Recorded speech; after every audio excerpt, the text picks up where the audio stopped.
Hi, I'm Joe Schoenewald, and welcome to justicefordean.us. My brother always wanted me to create a webpage to take his story to a greater audience, so this is it.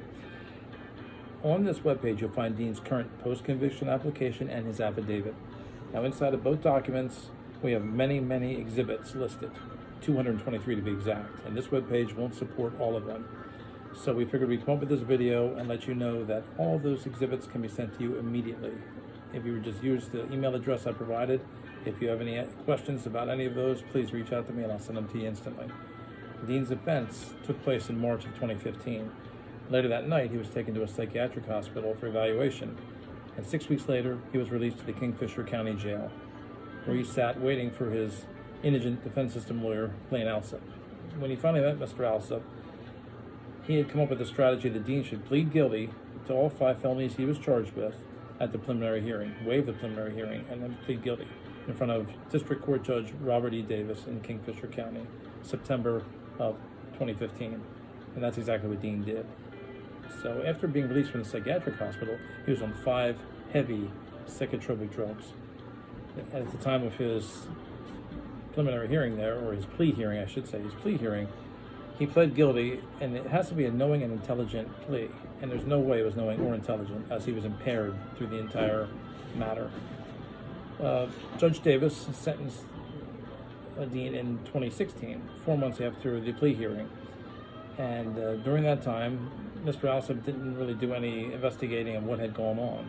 So what we've done is fill in a lot of the blanks in these 2 documents, and we hope that you'll read through them and be curious enough to reach out for the actual exhibits. And these are exhibits from hospitals, from police agencies, and from anybody else who was involved in this entire matter. 911 call, we have everything going for us. The 5 felonies that he pled guilty to that day were pointing a firearm, having a firearm in the commission of a felony, kidnapping, burglary 1, and burglary 1 that is, and breaking a lawful restraining order. Dean was sentenced to 63 years, of which he must do 15. Now he's already in his 6th year in state prison. 3 law enforcement agencies were on scene that day. At the scene of the incident, nobody found any weapon at all. So why he pled guilty to a gun charge for a gun that was never found is very unusual, but he did receive 20 years for having and for pointing that firearm, the firearm that he never had. So please read through this material. What we're seeking to do is vacate Dean's sentence and put him back to square one so we can have that preliminary hearing.